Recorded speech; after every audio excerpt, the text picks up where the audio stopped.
Some of you know who I am already because you're part of my community already.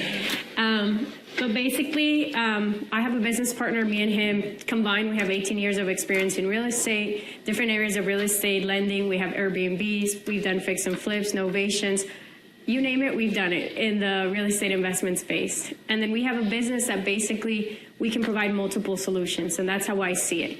Whatever the seller needs in that moment, we can provide a service. So if the seller, for example, there's no equity on the home, we can provide a creative finance option. If the seller wants a cash offer, quick convenience, we can provide a cash offer. If the seller wants a hands-off experience, then we can provide a novation. So it's really about how can you be kind of a chameleon and understand how to leverage real estate. So I would say, like, for you guys that are here, eliminate the word like investor, the word investor or realtor. You're pretty much a real estate professional. So when someone comes to you and needs a solution, you can provide it. Because what happens is sometimes we're stuck in one idea of who we are, and then it's tough to transition into, well, now I'm an investor, or now I'm a realtor. So I would challenge you to eliminate what you think you are and just become a real estate professional so you can provide multiple solutions and help people out. Yeah, we've done these deals where the property's worth 400 and we're buying it for 250. It's not because we're magicians. It's because we matched the problem to the solution, and they saw the value in what we were willing to provide. So really it's about having great conversations and being able to get those pieces connected. This is what they need, this is what we can provide. So who qualifies for a cash offer? Think of those 4 checkpoints. Repairs, does the house need repairs? Time, can we close quickly? Convenience, and then cost as well. So a lot of people don't want to pay closing costs or commission, and they see value in that. It seems a little silly because you're like, well, they're going to get less money. Like, why wouldn't they just list it?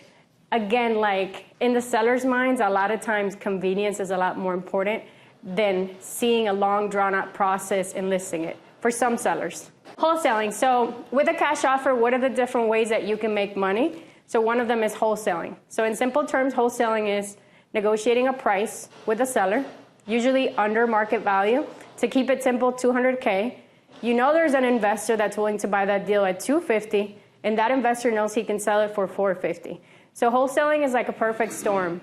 The seller gets what they need, which is convenience, quick cash closing.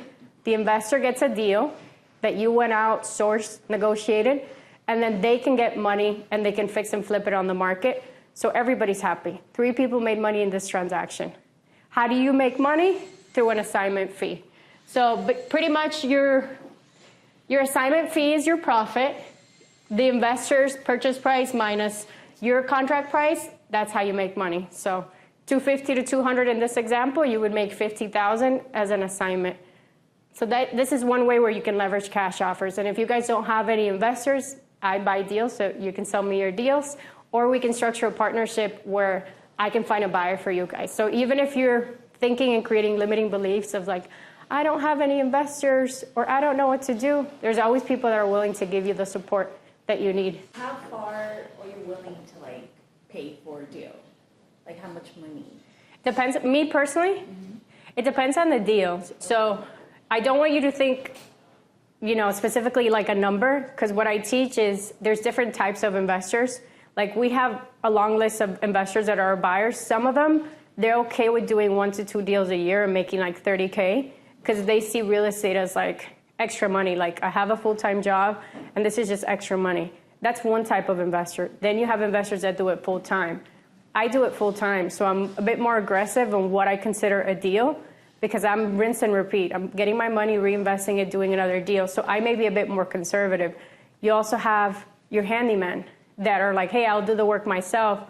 So just because in your mind it doesn't seem like enough money doesn't mean that it's not for somebody else. So when you say, I have a house for $9 million, would you invest in a $9 million house? It depends, because once you're playing in bigger numbers, I need bigger profit margin. Yeah, so it's all relative. Like we have a condo right now we bought for $40K where we're making 40. Like that's not a bad return for a small deal. But if I'm buying a house for $600K, there needs to be a higher return. I need to be making 6 figures or more because my investment is higher. So it's like, it's all relative to what you consider a good deal. Good question, Mez. So this is a deal, and I tried to pick the ones that were specifically probate. So this is a deal in Miami that we actually wholesaled. this is what the property looked like before. This is the investor that bought it and fixed and flipped it. So, you can't see it here, but the wholesale fee was $45,000. So our contract price on this deal was $375. Our assignment price was $420, and the wholesale fee was $45,000. Just to give you guys like a little bit of background on this one, this was a probate, and he was also out of state. So when you're having these conversations, this is like the ideal prospect for this. He doesn't live in the house, had no emotional attachment to the house. He wasn't going to come here, clean it out, fix it, do nothing to the property because he had a full-time job, a business. So for him, convenience and just getting rid of this house was like the best solution. So we came in at the right time. What was the ARV for that property? Well, they sold it for, I had those numbers written down. So they actually ended up, I think the investor made like 50 or 60. So I have to, so they probably listed around like 540 or 530. Yeah, 540, 530. Which personally, like this was a deal that I had a lot of, which goes back to your question. When you have a deal, if you have like 3 or 4 investors that tell you it's not a deal, like be firm in your belief. Like I knew this was a deal. Obviously investors are gonna come back and negotiate. I knew this was a deal. So 3 investors said, no, I need to be at 300. I stayed firm in my numbers, and I found someone that offered over what I was asking for it. So sometimes you have to also be confident in the product that you're putting out. And he fixed and flipped it, and he made money. Let me see if I have more pictures. So this was a property. They really didn't do like a great renovation, to be honest. Like I know these types of finishes and they're really cheap. So they didn't do anything like out of the ordinary. They put flooring in, they cleaned it up, put appliances in, put kind of cheap finishes, and they still made money. Okay, so fix and flip. So this is another way that you can leverage a cash offer. So let's say you negotiate with the seller, you have a contract for a cash offer. If you want to fix and flip, you can do it yourself, right? So what kind of stops us is if you've never done one before, you have all these limiting beliefs, or if you consider yourself, I'm only a realtor and I'm not an investor, that's kind of the roadblock. But what if you could just be a real estate professional, and if an opportunity comes your way and you wanted to fix and flip it, you could do it, right? So money shouldn't be the reason why you guys don't do these deals. If you have an opportunity, the money will always come, because there's people that are just looking for deals. You bring me a deal, we'll do it together. It's that easy. So fix and flip is where you're, this is what everybody knows based on the TV shows. And just to give you guys like a little bit of like behind the scenes, it's never that easy. They always come in, they do the house in 1 week and they make a ton of money. That's not how it works, so don't believe HGTV. So with the fix and flip, you're buying a property under market value, you're putting money to renovate the property, and then you're selling it for ARV, which means after repair value. So your profit comes in after you pay closing costs, holding costs, your purchase price, and then the price that you sell it for. So, and then there's wholesaling. So I wanted to put wholesaling here as another kind of exit strategy for you guys, because a lot of us think with fix and flip, we have to do this huge renovation and we have to like go in, HGTV style and do all these things. So that has kind of corrupted our ideas of how to do fix and flips. There is a strategy that's very simple that's called wholesaling. So if you find a house that's in financeable condition, it's clean, you know that you just have to clean it up, put it on the market, maybe do minor touch-ups, you can make money doing that as well. So you don't always have to do this huge project. You can literally come in, do a couple things, and put it right back on the market. It's called wholesaling. Yeah, go ahead. So why would Yeah, and that's a good question. Like, why would you wholesale it versus fix and flip it? It really it's a business decision, right? Like everybody's kind of threshold of what a good deal is. So it's relative to time and money and energy, right? So with a wholesale, it's a quick and easy transaction. So on that one that we made $45,000, we had the option of fix and flipping it. We would have made $100K. So it was like make 100 or make 50. So then you make decisions as a business. If doing that fix and flip was going to take time, energy, resources, headaches, because then I had to hire a contractor, do a clean out, get permits, go through a long drawn out process. Maybe if I'm lucky, I could do it in like 2 to 3 months. It's doable. But do I want to wait 2 to 3 months, or do I want to make 50K now? Okay. So that's kind of the decision that you have to make. Sometimes fixing and flipping it is the option, because you can make a lot more money and you're willing to kind of take on that in order to make that extra amount. Like to give you easy numbers, like let's say as a wholesale I can make 20, and if I fix and flip it, I can make 60. It's a lot more transparent there, like clear what I should do, because, okay, I'll make an extra 40K. So we always, as a business, we look at every single option. So every deal that we get, we always send it out as a wholesale option to see if we find an investor. If we find an investor at a great price, we keep it moving. Unless we don't get the number that we're looking for and we trust and we believe that it's a good deal, then we'll keep it. So it's like a case-by-case scenario. So the good thing that you're learning all these strategies is that you can think that way. What's going to be the best solution for not just for the seller, but for me as well? How am I going to be able to make more money? Cool. So wholesale, and then the last one is novation, I believe. Okay, so this is a case study. So this is a deal that was also an inherited property. So to give you guys like the little backstory, so he actually worked for FedEx. He had inherited this house from his dad. And he was like, yeah, I'm going to go clean it up. I'm going to fix it. It took him like a month, didn't do anything. And he was so overwhelmed with like work and the things he had going on that he was like, you know what? I know I can get more money, but I just don't want to deal with the house anymore. I'd rather get like a quick and clean offer. We bought it, yeah, for $208. We sold it for $335, and we made $127,000 on this deal. This was a fix and flip. So that's a house right here in Margate. We actually added a bedroom and bath on this one. So this is where like believing in the deal, you have to be really confident in your numbers. We tried to get somebody to buy the deal. Investors said, no, I need to be at lower numbers. And we came in and we saw an opportunity. We added a bedroom and a bathroom, and we made over 6 figures on this when everybody else said no. So you really have to believe in the deal and see the opportunity and get creative. So that's the deal. Okay, so this is like a little bit of like my framework when it comes to a cash offer. Any questions so far before we get into the script? Because I know I covered a lot. Yeah. Sorry, one more. That last one you just showed, it looked like the spread was at 208 and went for 355. Yeah, right. So from an investor, that's a $120,000 spread. I do work a lot with investors, and they wouldn't even, consider that just because there's, the cost of renovation. So how is it? Was it just a smaller unit? You didn't have to put that much money into it? We wholesaled it. Other than that bathroom where we added the bathroom and the bedroom, we did it. The kitchen was already updated. If I had more pictures, I could show you, but.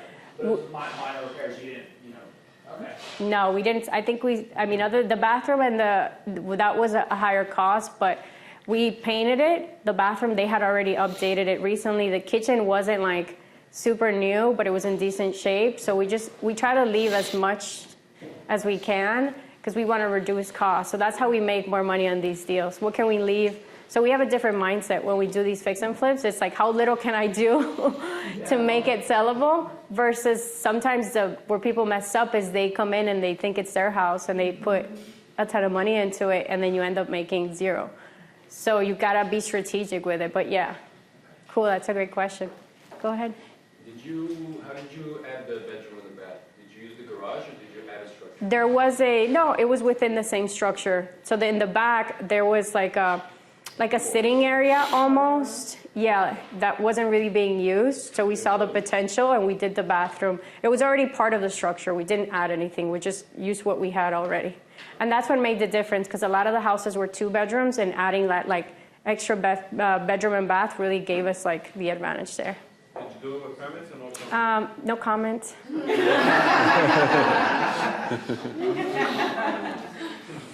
All right. Wait, did you put that on the MLS or did you say you wholesale it? Or The MLS, that's one that we personally bought and we fixed and flipped. Eddie coming in with dangerous questions over there. Because I know some people give you like a hard time for not having whatever questions you ask for. Yeah. Like a house that the owner ended up losing $24,000 because of like that. Yeah, you have to disclose everything. So like anything that if you buy a house and you know there's something that was done unpermitted, you have to disclose it to the buyer and the buyer has to be on board with that. And then as an investor, I don't want to get into permitting or not permitting. Like obviously doing the permits, it's always the proper thing. We're going to cut that out of the recording. But if you choose to not do something with permits, then just disclose it to avoid any issues. And most buyers don't care as long as they know. Where you get into issues is when they don't know and then they find out down the line. No, it was disclosed. It's Yeah. just that they were giving him a hard time.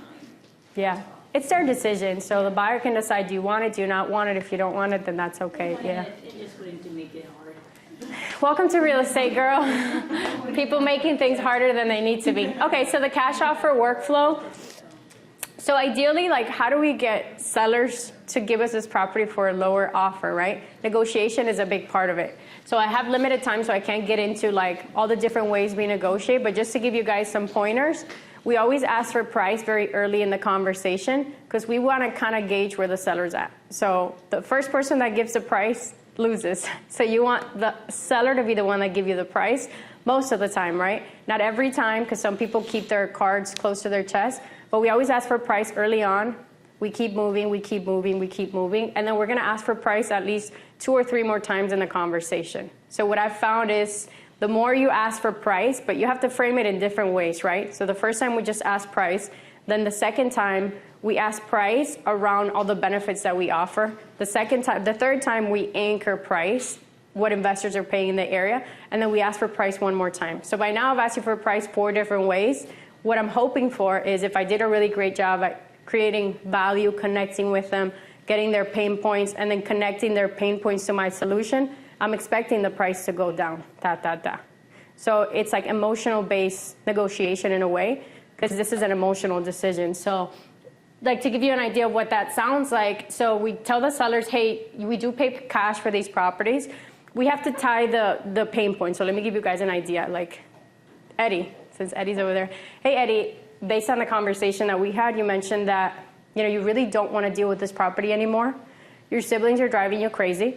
You're the one that is handling everything. You're paying for all the costs. The property needs work. You've tried to come to an agreement with them, and no one wants to talk to you, and you're just stuck with the payments, the house, and all the headaches. So at this point, you really just want to get rid of this house. So here's what we can do. If we do buy the property, we're going to buy this property quickly in less than 30 days.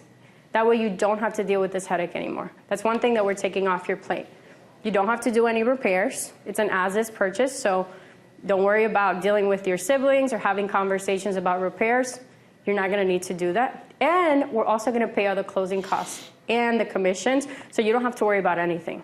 So if we could take care of all of that for you, and you no longer have to deal with this house, your siblings, the headache, and you can move on and do other things in your life, like realistically, what would be your bottom number for an offer like that?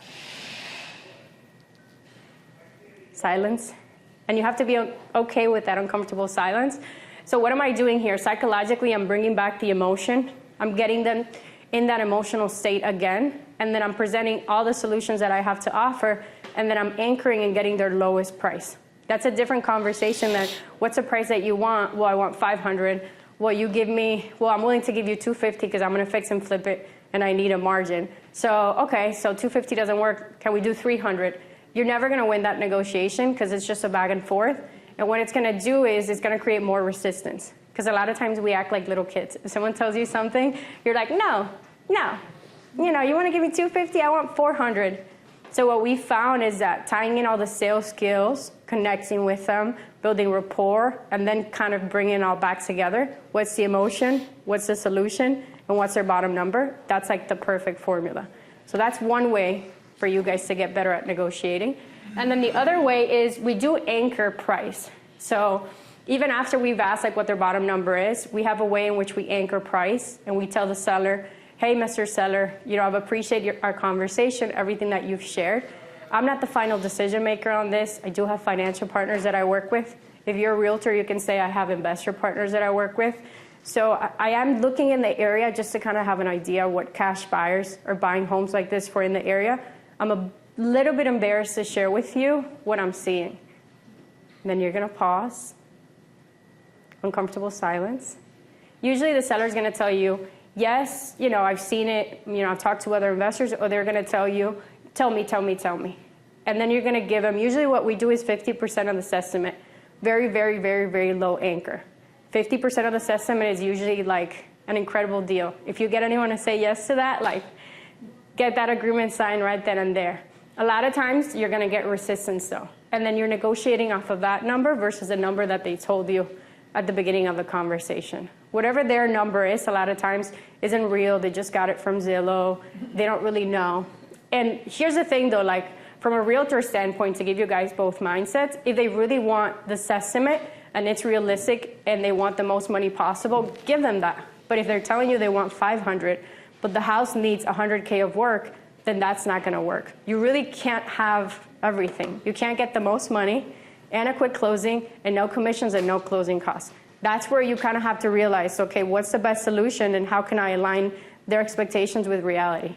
Because if they want the most money, great, let's clean up the house, let's do the work that needs to be done, it's listed on the market. It's gonna take a little bit longer. But you realize a lot of these sellers are like, well, I want everything and I want it now. So then it's up to you to be like, hey, this may or may not be the best solution, and can we talk about other options?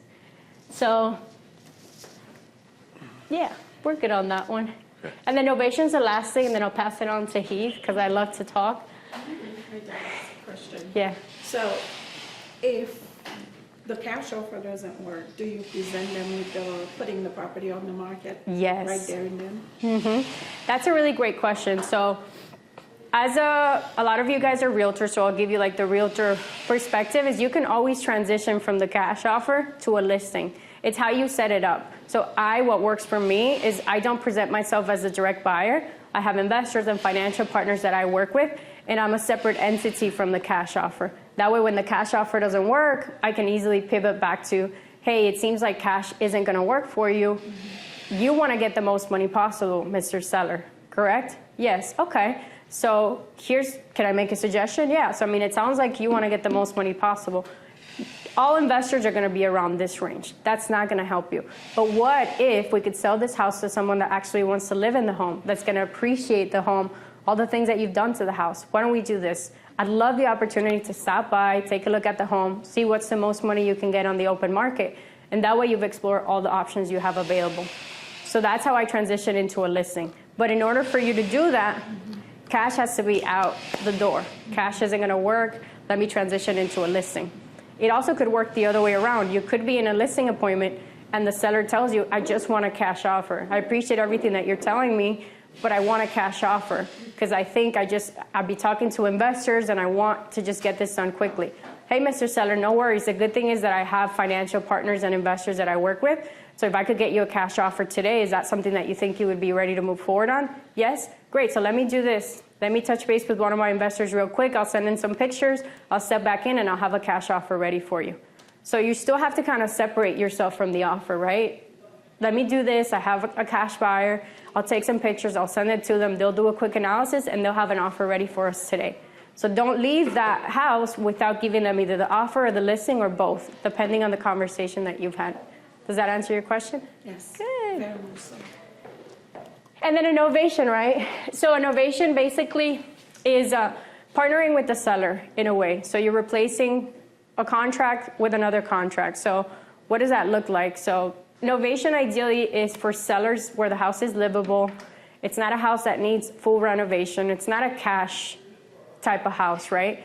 So let's say, the house would easily be financeable for FHA conventional. It just needs to be cleaned up. If you clean it up, if you paint it, the house will be sellable on the open market. So with a novation, you're agreeing to a number with the seller and you're handling everything after that. So you're taking care of closing costs. If there's any minor repairs that need to get done, you do that as well. And then you're listing the house on the market. So the seller knows you're listing it. They're agreeing to that because you're structuring a partnership. If I can get you this number and take care of all these things in the middle, would you be okay with that, Mr. Seller? Yes, I'm okay with that. You get your paperwork in order. You list the house, you sell it to a finance buyer. So this is similar to wholesaling, the other option that we discussed, where you're doing very minor stuff. But the benefit of a novation is you don't close on the house, so you save yourself all the costs, like closing costs. The seller remains the owner throughout the transaction. You had a question? So the question that I have on the novation is, when you do a novation, you always have I know there's a contract. You always run the risk of after you actually put the money to the property, the seller not performing. Right. That's a huge risk, regardless, because you have a piece of paper that you have to enforce. Yeah. Why go that route when I can go and list the property at a discount, and still get the property unloaded, say, maybe not at the price that someone would pay if the property was cleaner and a little bit more beautiful. But I did not get into the situation where now I'm on the hook. Right. And I need the seller to perform, and I also need to sell a certain price because I put money into the property. It's almost like a tenant going into the property and knowing that whatever improvements they make to the property, that the landlord keeps, right? So, what would you say? And that's a super valid question, and I have all those questions in the first couple of novations that I did. There's a level of risk with everything. So with a novation, there's a level of risk. Real estate investing, there's a level of risk. So you just have to determine your threshold for risk and what you're comfortable with. So there's two ways to do a novation, which it kind of segues into what we're doing now. There's a very clean, simple way where you're spending minimal amount of money, you're cleaning it up, maybe taking some pictures, maybe painting. So let's say like I'm okay with $5,000. Like if the seller decides not to sell and I lose $5,000 on this deal, like I'm good with that. That's one way to do a novation. That's pretty safe, clean, and the $5,000 is just a risk of going into the deal. There's another way to do it, which we've done as well, where you come in and you fix and flip the house. You put 30, 40, 50 into it. That is a higher level of risk, and you have to make sure your paperwork is in order. So for a deal like that, we had the attorney draft up the paperwork. We had different ways in which we were protected, checks and balances. If the seller decided not to sell, they would deed the property to us. So there's like things you put in place to make sure that that doesn't happen. But yes, it's very, very high risk. Right. So we have done it. I also would only do it with the seller in all the right situations. I know they're not gonna cancel on me. They need to sell the house because the higher motivation and the stressor is, like a seller that tells me, well, if you guys can get me this number, great. If not, no big deal. Not going to do it with them. But someone that I know needs to sell it, and someone where we have good rapport and a good relationship, yes, I'm willing to get into this long-term relationship with you, fix and flip the house, because I know that no matter what, they're going to sell. So it's what are you comfortable with as far as risk, but it's also like, what's the seller situation and how comfortable are you getting into this deal with this seller? And usually, do you have a number, for example, financially speaking, to kind of like filter through? So for example, if you're gonna put $5,000 into the property, certainly I'm not listening for 6%. So do you have like a number where you have to have a certain kind of return on what you're putting into? So for example, if it is 5,000, or if it's 40,000, do you have like a formula? Where if I'm going to commit to this amount of money, assuming everything else is right, for example, the seller's motivated, he's not going to play a game with you, or you have a very well structured contract that you can enforce, and you have the money to enforce it. That's the other thing, because you got to take someone to court to enforce. So if you have all those dots in a row, now financially speaking, if you list it as is, and you make a 6%, 7% commission, on the property, and he gets his money, okay, you have less involvement, and you have a commission, and you're going to sell it, and you just list it lower. If you know that if you're going to put the money in, you're going to have to list it higher. Do you structure it when you list it as a listing, or do you basically have like a cash contract where you say, hey, I'm going to give you $250, whatever I make on top, that's my money. And you can still give 3% to the other agent, and you're making, for the purpose of the class, 10% on the listing side, and you're making $30,000, $40,000. And is that how you do it? Exactly, yeah. So you could always list it. Like listing is always an option. The reason why you would do a novation is because first the seller sees the value in what you're here to provide. Like it's a hands-off experience. The seller doesn't want to be involved with anything. And second is because you can make more money. Because from the realtor mindset, listing it is always easier, but you make a lot more money. And I have some case studies here, and Eddie can share his experience. Like he went on a listing appointment and he presented a novation, and the seller said, you know what, I want you to handle everything, take care of everything. He would have made, what's 3% of 460? Like 12 something? 12,000, and he ended up making 98. Wow. Oh, that's the one I wanted to ask. He's right here, the famous Eddie. So, yeah, it's the reason why you would structure an novation is because you would make more money, and the seller sees the value that you're providing. So it kind of, everything aligns. So, yeah. How much equity in between for you to decide That's innovation without bringing more money in. Yeah, so a novation, basically the way that we do it, and I have a calculator where it makes it like super easy, is I take off 6%, so the commission. So whatever I'm gonna list it at, I have to take off 6%, plus I put 2% for closing costs. I'll put in $5,000 in renovation costs, and then I wanna make at least $30,000. So you add that up, commission plus closing costs plus $30,000, whatever you're gonna list it at, you subtract that, my list price minus all my costs, my profit margin, and that's how much I'm gonna offer the seller. So you have to have that kind of space, yeah. And I think that Adeli's explained this before, is that, and she's done it in her videos too, to help with time on market, also say after everything, ARV in that area is 600, you're gonna come in aggressive and very competitive at like 585, 590, you know, just because you want it to go, right? So you're still giving a good deal. You don't want it sitting on the market for 4 months at 620, trying to make every little penny you can. You want to move it to prevent anything further happening down the road. So you're still going to not give it away, but you're still going to undercut what everything else in that neighborhood is going for. Yeah, so it's strategy, because ideally you have 90 days to get it sold, so you don't want to be on the market past 90 days. So we're listing it at a price, like he said, that's aggressive.